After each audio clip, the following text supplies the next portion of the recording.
ఎండబోస్తామంటే చదవ లేదు. అన్ని ఒడ్లు పండించారు కేసీఆర్ ఉన్నప్పుడు, అన్ని పంటలు పండించారు. పత్తి పండింది, ప్రతి ఒక్క పంట పండింది, పసుపు పండింది, అది మన మిరప తోటలు పండినాయి, అన్నీ పండినాయి. పంటలు మంచి కాలమైంది. ఆ పాపం కేసీఆర్ ఉన్నప్పుడు బర్రెలలోని ఇచ్చిండు, గొర్రెలలోని ఇచ్చిండు, పేదవాళ్ళకు గొర్రెలు అనేకం ఇచ్చిండు, గొల్ల గురుములకు. అప్పటికప్పుడే అమ్ముకున్నారు. పాపం వాళ్ళు కూడా మేపుకోలే, జాగలేని అమ్ముకున్నారు. ఆ తప్పు మాదే, వాళ్ళదే. కేసీఆర్ తప్పులు ఏం లేదు. ఆ బర్రెలు గొర్రెలు ఇచ్చిండు. మళ్ళా ఇక వర్షం పడి ఇత్తనాలు వేద్దామనే వరకే ఏం చేస్తాడంటే మంచిగా అదనప్పుడే రైతు బంధు ఇచ్చేది. అప్పుడే రైతు బంధు ఇచ్చేది. రైతు బంధు ఇవ్వగానే మొలకలు తెచ్చి నాటుకునేది, మంచిగా పంట పండించేది. అన్నీ మంచిగా చేసిండు కేసీఆర్. మన 2000 పింఛన్ ఇచ్చిండు. రాజశేఖర రెడ్డి 200 ఇచ్చిండు పోయినసారి. అప్పుడు కేసీఆర్ వచ్చినాక 2000 ఇచ్చిండు పింఛని. ఈయన 4000 ఇస్తాను, అవే 2000 ఇస్తాడు. ఏది ఇస్తున్నాడు? ఇంకా 6 హామీలకు ఒక్కటి కూడా తయారు లేదు. ఆ బస్ ఆర్సీ పెట్టిండు ఒట్టిగా. ఒక్కసారి మా ముసలి జనగాం పోలేదు, ఒక్కసారి కూడా జనగాం పోలే. ఆ 2500 ఎక్కడ పోయినాయో అవి ఇచ్చినా కానీ బియ్యం తెచ్చిన బతుంటివి. 2 ఎకరాలు ఎండిపోయింది. అవి ఇప్పుడు ఎట్లా చేయాలని కూడా బాగా బాధ అనిపిస్తుంది. పాపం కేసీఆర్ నుండి మంచిగా పంట పండింది, కాలం అయింది, అన్ని సవలతులు ఉన్నాయి. కానీ ఎక్కడికల్లా వచ్చిండే ఆయన ఇంద్రమ్మ ఇల్లు ఇచ్చినప్పుడు, పిల్లాటి ఇచ్చినప్పుడు గెలిచిండు ఒకసారి. అప్పుడు ఇల్లు తాళం వేసి కూడా పోయిండు, గొల్లలు పెట్టిండు, బేడం పెట్టిపోయిండు. ఎవరు కాంగ్రెస్ పెట్టిండు. పెట్టిపోయినోడు ఈసారి ఎడ్డోళ్ళు అయిపోయారు. లోకం ఎడ్డి లోకం అయిపోయింది. మనం అందరం ఎడ్డోళ్ళం అయిపోయినాం. మాయమాటలు చేసిండు, మనకు మాయం చేసిండు. ఆయనే మాయం చేసిండు, చేసి ఆయన గెలిచిండు. గెలిస్తే చక్కదనం ఏముంది? మంచి మంచి పేదోళ్లకు భూములు, ఇండ్లు కూడా కొట్టుడు, భూములు కొనుడు, అదే చూసుకుంటుండు. కానీ ఈ రైతుకే చూస్తలేడు. వీళ్ళకి ఏమి ఇవ్వాలి, ఈ ఒక్క హామీ కూడా ఇయ్యనైతిని అని అంటలేడు ఆయనే. ఆయన పుట్ట వరకే ఎలుక పొక్క కింద దాన్ని కలిపి కింద దోడుకుంటుంది ఎలుక, అట్లా దోడుకుంటుండు ఆయనే. నిర్లువ కేసీఆర్ 10 సంవత్సరాలు బాకీ చేసిండు, అప్పు చేసిండు. కానీ ఈయన ఇప్పుడే ఎక్కువ అప్పు చేసి పాడలేంగిలో. కానీ మనం అమ్మేస్తాడుగా, అందరు అమ్ముకుంటాడు ఆయనే. అట్లా చేసిండు. ఇప్పుడు కాంగ్రెస్ ఆయన మాట్లాడతాడు కదా, ఇంకా చిన్నగా మాట్లాడాడు. టీవీలో చూసిన మొన్న ఎంత గరంగా మాట్లాడుతుండు. ఒక్క పని చేయలే కానీ కోపం వస్తుంది నాకు. ఆ టీవీ బంద్ చేయాలని చెప్పి మా కొడుకు టీవీ పెట్టా బంద్ చేయి నేను. ఆ టీవీలో మాట్లాడుతాడు, చక్కగా చెప్పుకుంటాడు. ఆయన బాగా పెగ్గేసి చెప్పుకుంటాడు. కానీ నరులందరూ ఏడుస్తున్నారు, లోకం ఏడుస్తుంది, భూమి తల్లి ఏడుస్తుంది. వాని ముఖమే కాలం లేదు. ఆ 2000 పింఛన్ గతి చేసాడు. ఆ 4000 ఇస్తాడే నమ్మిడు. లోకం ఎడ్డి లోకం అయిపోయింది. అందరూ ఓటు వాడికి వేసారు. వాడి గెలిచి ఆ వానక మీద కూర్చుడు, మీద అంత కూర్చుడు. అక్కడ పోయి చూసి మాట్లాడుతాడు. అట్లాంటి కాంగ్రెస్ వచ్చింది. ఈసారి మాత్రం కేసీఆర్ ఓటేమని వచ్చినా రాకుండా ఊరు తిరగకుండా అని ఇంటికాడ కుర్చీ మీద కూర్చుంటే ఓటేస్తాడు. లోకం కుర్చీ మీద కూర్చుంటే లోటు పంపుతాడు. ఆయనకు ఓటేస్తారు. ఆయన గెలుస్తాడు. ఆయన గెలిస్తే కాలం అవుతుంది. మళ్ళా వాగులు నట్టాయి, చెరువులు నిండుతాయి, లోకం పచ్చదనం ఉంటుంది. ఒక్క మడి లేకుండా దున్ని అన్ని దున్ని పాటు తింటారు, నాటి పెడతారు, పొలాలు కూడా నాటి పెడతారు. అవునా 2 ఎకరాలు ఎండిపోయింది. ఇప్పుడు ఎట్లా పెట్టాలి, 3 కుటుంబాలు ఎట్లా బతకాలని ఏడుస్తున్నాం మేము. భూమి తల్లి ఏడుస్తుంది. ఏం పంట ఎండిపోయింది కదా, ఎందుకు భూమి తల్లి ఏడుస్తుంది. వానికి ఇంత కూడా శ్రమ లేదు. ఆయన ఇంత కూడా అయ్యో అనిపిస్తలేదు ఆయనకు. ఆయనే చూసుకుంటారు. 3-4 ఉన్నారు. వాళ్ళే మాట్లాడుకుంటారు ఆడ కూర్చొని. ఇంకా కేసీఆర్ ఏమైనా మాట్లాడితే అడ్డం పోతాడు. అడ్డం పోయి ఆయనకు ఏమో కోపం రావాలని గెలిగిస్తాడు. అట్లాంటి కాంగ్రెస్ వచ్చింది మనకు. మనం మంచిగా బతాం, హాయిగా బతాం. మనకి ఇంత పాపం చేసిండే కాంగ్రెస్, ఏం బాగా చేయలేదు.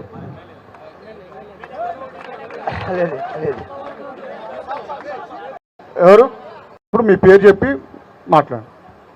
తాడం యాకన్న, కడవెండి చిత్తరాంపురం, మాది దేవపుల మండలం. ఈ 60 ఏళ్ల పాలనప్పుడు ఎలాగుందో ఈ సంవత్సరం పాలన కూడా కాంగ్రెస్ చేసిన పాలన గలవ పడుతుంది. ఏమన్నంటే నీళ్ళొత్తలేవు అంటే అక్కడ కాళేశ్వరం ప్రాజెక్టు కూలిపోయింది అని అంటాను. మనం అందరం కలిసి ఒక కుటుంబం ఎన్నుకుంటున్నాం. ఆ కుటుంబంలో ఒక ఇండ్లు కట్టుకుంటున్నాం. పిల్లలు కూలిపోతే మళ్ళీ వేసే మానవుడు లేడా? వచ్చినోడు బుద్ధిమంతుడేనా? చేచిపోయిన పిల్లర్ కూలిపోతే ఒక్కసారి పిల్లర్ వేసి ఎప్పుడన్నా నీళ్లు తెచ్చకుండా ఇదే రేవంత్ రెడ్డి ఏమంటుండంటే రేవంత్ ఇప్పుడు ఇది కాళేశ్వరంకు దీనికి సంబంధం లేదు. అంటే మీకు ఒక ఐడియా, ఇది దేవాదుల వేరు, కాళేశ్వరం వేరు. కాళేశ్వరమో తొర్రూరుకి వెళ్ళి వస్తుంది, ఇది దేవాదుల వేరే సపరేట్. ఇది అయితే నీళ్లు రాని కారణము ఏంటంటే మనకు కాలువలు వదలలేదు. ఈ సంవత్సరం కాలం ఈయన ఎక్కగానే కాలం కూడా అటే పోయింది. ఈ ముఖ్యమంత్రి ఎక్కగానే ముఖ్యమంత్రి ఎక్కగానే అటే పోయింది. అయ్యా ఏమంటాడంటే అది తెలంగాణ చచ్చసామలం చేసిన చెయ్యి ఇప్పుడే సరిపోతుంది. ఏమంటే నమ్మినాం. 6 గ్యారంటీలను చూపాడు. 6 గ్యారంటీలు తీసుకుపోయాడు, నట్టెట్లా ముంచిండు. రైతులకు మొండి చేయి చూపెట్టిండు, ఒకటే మొండి చేయి చూపెట్టిండు. రేవంత్ రెడ్డి ఇప్పటి నుండి అయినా నువ్వేమన్నావు, నేను ఎక్కిన తెల్లారే ఒక్కొక్కరికి 2 లక్షల రుణమాఫీ చేస్తా అన్నావు. ఏ రైతుకు కరెక్ట్ గా రుణమాఫీ చేసినావు? ఎక్కడ ఇచ్చినావు నువ్వు రుణమాఫీ కరెక్ట్ గా? ఏమన్నావు, నేను ఎక్కగానే 15,000 ఇస్తా రైతు భరోసా అన్నావు. రైతు భరోసా లేది. ఏనో 4గురికి వేసినావు, మండలానికి 4గురికి వేసినావు. అదే మమ అనుకున్నావు, చెయ్యి ఊపుకుంటూ అట్నే కూకుంటున్నావు టీవీలల్లో. కానీ ఏ రైతుకు నువ్వు మేలు చేయలే. కన్నీరే మిగిలిచ్చినావు కానీ ఏ రైతుకు మేలు చేయలే. మా పంటలు ఎండిపోయి గోడు నేర్తున్నావు. 2 పైసల మిత్తికి వడ్డీలకు తెచ్చి మేము పెట్టుబడి పెట్టి మందులు కొట్టి మేము మునిగి కూకున్నాం. రేవంత్ రెడ్డి నువ్వు ఇక్కడ నుండి అయినా ఇప్పుడు మా దయన్న చెప్పినట్టుగా మాకు ఎకరానికి ఒక 25,000 రూపాయలు మాకు నష్టపరిహారం కట్టియాలని చెప్తున్నాను నేను ఈ స్టేజ్ ద్వారా. ఎందుకంటే మేము రైతులం, గోడు నేర్స్తున్నాం, గొల్లు నేర్స్తున్నాం, పసలకు గడ్డి లేక మేత లేక అన్ని ఏడుస్తున్నాం. అప్పుడు కేసీఆర్ ప్రభుత్వంలో ఒక్క చెరువన్న ఎండిపోకుండా గొర్రు గొడ్డె నీళ్లు తాగడానికైనా చెరువు అల్లాడిపోయినాయి. ఇప్పుడు లేవు. కనీసానికి చేతగాని ముసలోడు అట్లా పొయ్యి గిన్నెల్ని మంచినీళ్ళు ఉప్పు నీళ్ళు తాగుదాం అంటే ఏ బోరు పోస్తలేదు, ఎక్కడా పోస్తలేదు. ఇప్పుడు కాంగ్రెస్ ప్రభుత్వం వచ్చిన కంచెలి మనకు కష్టాలే మిగిలినాయి కానీ కన్నీళ్ళే మిగిలినాయి కానీ సుఖశాంతులు అయితే ఏ రైతుకు లేవు. సుఖశాంతులు ఏ రైతుకు లేవు. అందరం గోలు నేర్చుకున్నాం. 60 ఏళ్ల పరిపాలన కింద ఎట్లొచ్చిందో కాంగ్రెస్ గోస పెట్టిందో ఇప్పుడు ఇందిరమ్మ రాజ్యం పేరు చెప్పిండు. ఇందిరమ్మ రాజ్యం లేది, మనల్ని ముంచిండు, నట్టెట్లా ముంచి సావదింగిండు. ఖబర్దార్ రేవంత్ రెడ్డి, ఖబర్దార్. మా రైతుల గురించి ఒక్కనాడు కూడా నీకు సోవినా మీరే ఎమర్జెన్సీలో నీళ్లు వదలాలని కోరుకుంటున్నాం. లేకపోతే మేము చనిపోయే అవకాశం ఉన్నది. ఇప్పటికే సగం పంట ఎండిపోయింది. రైతులు సుక్క బాధపడుతున్నారు. ఏం పేరు? దశరథ్. కొట్లాడి 25,000 ఇచ్చేదాకా నేను వదిలిపెట్టా. వింటానవా? నువ్వేం పెద్ద ఆవేదన చెందకు, తొందరపడకు. ఉన్నది బాధ. నువ్వు ఒక్క నిమిషం విను. నేను ఒక్కటి నువ్వు దశరథ్. ఇప్పుడు నేను అయింది, నష్టం అయింది, అది బాధ నాకు కూడా ఉన్నది. నీళ్లు కూడా తెప్పిస్తున్నా, నీళ్లు తెప్పించినా లాభం లేదు. నీ నష్టపరిహారం 25,000 ఇచ్చే వరకు రేవంత్ రెడ్డిని వంగబెట్టైనా నేను వసూలు చేస్తా. దాని దాకా పోరాటం, నేను ఏ పోరాటం చేసినా అది సక్సెస్ అయింది. ఈ పోరాటం సక్సెస్ అయితే నువ్వు తొందరపడి ఏది చేసుకోకు, నేను మాటిస్తాను నీకు. బాబు, రైతులో మాట్లాడమన్నా మీరు ఇంత ఆవేశంగా ఉంటే పనికిరాదు. దయచేసి కొద్దిగా కంట్రోల్ ఉండండి. మనం మీకు భరోసా ఇచ్చడానికే మేము కూర్చున్నది. మీరు పిచ్చి పిచ్చిగా ఇక్కడికి వచ్చి ఇట్లా చేస్తే వాళ్ళు వేరే తిరిగి ఆలోచన చేస్తారు. ఇది కావాలని చేసినాను కూడా ఒకటి మన మీద అభియోగం చేస్తారు. కాబట్టి మీరు ఆవేశపడద్దు. మన హరిసింగ్ మాట్లాడతాడు, హరియా మాట్లాడతాడు. దయచేసి హరియా మాట్లాడిన తర్వాత 2-3 మాట్లాడిన తర్వాత సార్ మాట్లాడతాడు. తొందరగా కంప్లీట్ చేద్దాం, ఒక ½ అవర్లో. హరియా, నీ బాధ చెప్పు అంతే. సార్ నమస్తే.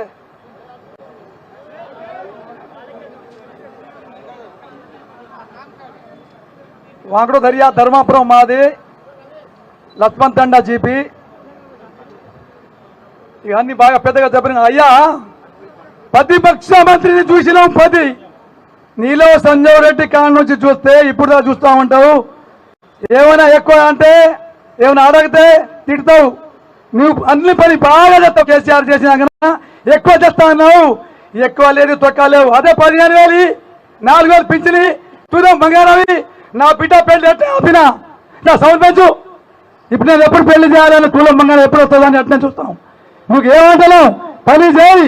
గాదా ఎక్కినావు, బీఆర్ఎస్ పార్టీ ఏం చేయాలి 10 ఏళ్ళకి అన్నావు. ఇప్పుడు నువ్వు చేయి. నీకేమంటావు? అన్ని పని చేసి మాకు తిట్టు. ఎవరు వ్యక్తిగతం వానికి పోలీస్ కేసులు అది ఇది అన్ని పెడతావు. రేషన్ కార్డు ఇస్తా అంటారు, బియ్యం ఇస్తా అంటారు, సన్నా బియ్యం అన్ని ఎక్కడ పోయినాయి? ఈ వడ్లు తిరిగిపోయాం, మొత్తం ఎండిపోయింది. ఏమి తింటావా? ఏమి ఇస్తావు నువ్వు సన్నా బియ్యం? ఇప్పుడు మాకు చేసిన కేసీఆర్ 2 లక్షలు అయింది, 2000 పింఛన్లు ఇచ్చిండు, అన్ని ఇస్తా, బాగా ఇస్తా, డబల్కు సబల్ ట్రిపుల్ చేస్తా అన్నారు. మా పాలకొడితే మా దయాన ఉంటే ఇవాళ మా పొలం ఎండిపోయే కాదు, ఎక్కడో అమెరికా పోల్లో వచ్చింది, ఆ చంద్రుడు సింహం వచ్చి చూసిపోతుంది, కాలం ఇక్కడ ఎండిపోయింది. ఉన్న నీళ్ళు రిజర్వాయర్ ఖతమైంది. మా దయాన కష్టపడి 10 ఏళ్ళు మా రైతులు కాపాడుకున్నాడు. మాకైనా లేసే ముందుగా రిజర్వాయర్ దగ్గర పోయి నీళ్ళు మలిపించిండు. కానీ ఎంత దౌడుతున్నామన్నా, మా మీద కక్ష పెట్టుకున్నామన్నా. రేవంత్ అన్నా డబ్బులకు సభలకు తిరుపులు చేస్తారు. ఒక్కొక్క రైతు ఇంట్లోకి 10 లక్షలు 5 లక్షలు ఏదో అన్నావు. అబద్ధం ఎందుకు చెప్పి ఖాతా ఎక్కినావు? మా కేసీఆర్ అన్నా అబద్ధం చేయలే, ఉన్నది చేసిండు. కొత్త రాష్ట్రం అసెంబ్లీ చేసిండు, అంబేద్కర్ నిలబెట్టిండు, అన్ని వర్గాలకు ఊళ్ళో యావత్ తెలంగాణకు సాయం చేసిండన్నా. నువ్వు నాహనం చేసినావు. ఇప్పుడు నిలబడ్డా 100% మాకు వస్తాయి, నీకు 20% కూడా రావన్నారు రేవంత్ రెడ్డి. తెలుగుదేశంలో వచ్చి వచ్చి వచ్చి బాధపడి ఈ కాంగ్రెస్ పార్టీలో పోతున్నా మంచిగా ఉంటుందని నువ్వు నహారం చేసినావు. రైతులకు మళ్ళా నువ్వు రావు, నీ గతి అంతేగాని ఉండా పని చేయి. ఏమన్నా ఉంటే పోలీసులకు పంపిస్తావు, ఆ తండ్రి కార్యకర్తలు కొట్టరా వాంతిట్లా. ఇదేనా నీ ముఖ్య సమర్థనం? నీది అంతే. ఇప్పుడు రేషన్ కార్డు అంటున్నావు, ఏదో చేయి. మన జై పెదల్ పులి తిరుగుల పులి ఆయన అయితే మళ్ళా కేసీఆర్ వచ్చినాకనే అవుతుంది నీ పని సెలవుపడేది. అంతేగా నీ పని కథం. అన్న రైతుల తర్వాత మాట్లాడతారు, ఒక్కొక్క నిమిషం మాట్లాడతారు. మనం ఫోరము మా ఎంపీటీసీల ఫోరం ఒకటే నిమిషం మాట్లాడతాడు, కంప్లీట్ చేస్తారు. ఒకటే నిమిషం. ఈరోజు రైతు నిరసన కార్యక్రమానికి విచ్చేసినట్టు మాజీ మంత్రివర్యులు తెలంగాణ ముద్దుబిడ్డ మరి విచ్చేసి ఇక్కడ ఉన్న రైతుల గోస కోసము తెలంగాణ ఈ రోజున కాంగ్రెస్ ప్రభుత్వానికి వినవించడానికి ఈ ధర్నా కార్యక్రమం చేపట్టడం జరిగింది. ఆనాడు కేసీఆర్ ప్రభుత్వం ఉన్నప్పుడు ప్రతి పల్లెకు ప్రతి పట్టణానికి నీళ్లు, ఆనాడు నీళ్లు వద్దంటే ఈనాడు నీళ్లు కావాలనే కొట్లాడ జరిగే పరిస్థితికి వచ్చింది. ఎక్కడ చెక్ డ్యాంలు ఫుల్ నీళ్లు ఉండేది. రైతులు ఆనాడు సార్ ఈ నీళ్లు మాకొద్దు, మాకు ఎక్కువైపోయినాయి నీళ్ళు అని కొట్లాడే పరిస్థితికి వచ్చింది. ఈనాడు నీళ్ల కోసం కొట్లాడే పరిస్థితికి వచ్చింది. అంటే ఎంత వ్యత్యాసం ఉందో చూడండి. మాయ మాటలు చెప్పి కాంగ్రెస్ ప్రభుత్వం మన మీద కక్ష కట్టి ఇక్కడున్న ఎమ్మెల్యే గారు అసెంబ్లీలో మాట్లాడుతుంది. ఏం మాట్లాడుతున్నది? అరే మా దేవరూపుల మండలం సస్య శ్యామలం ఉంది, నీళ్లు ఉన్నాయి, నిధులు ఉన్నాయి, అన్ని ఉన్నాయని. ఈనాడు ఆ ఎమ్మెల్యే గారు ఇక్కడ ఒక్కసారి కళ్ళు పెట్టి చూడమాను. ప్రతి పల్లెకు ఏదో ఎన్ఆర్ఐ లాగా వస్తున్నది పోతున్నది, కానీ ప్రజల యొక్క రైతుల యొక్క గోస చూడట్లేదు. ఒక్కొక్క వరి పంటలు పండి ఎండిపోయి ఈనాడు అల్ల గోస పడుతుంటే మరి ఇక్కడ రైతుల కోసం ఇక్కడ దీక్ష చేసిన మరి ప్రభుత్వానికి కనువిప్పు కలవాలి. మరి కేటీఆర్ గారు, కేసీఆర్ గారు, హరీష్ రావు గారు, మన దయన్న అసెంబ్లీలో వాళ్ళు విన్న ఏంది ఎకరానికి 25,000 ఇచ్చేదానిగా కొట్లాడదాం తెస్తామనే మాట ఇస్తున్నారు. ఆ మాట నిలబెట్టుకోవడానికి ఈనాడు ఈ ధర్నా జరుగుతున్నది. ఈ ధర్నా విజయవంతం చేయాలని కోరుకుంటూ తీసుకుంటున్నాను. అన్న నిర్మాల దయాకర్ అనే వ్యక్తి దాదాపుగా 4 ఎకరాలు ఎండిపోయినాయి. ఆయన మనోవేదన ఒకటే నిమిషంలో కంప్లీట్ చేయండి. ఒకటే నిమిషం. ఆయన బాధ ఆయన ఏం పెట్టుకున్నాడు, ఎందుకు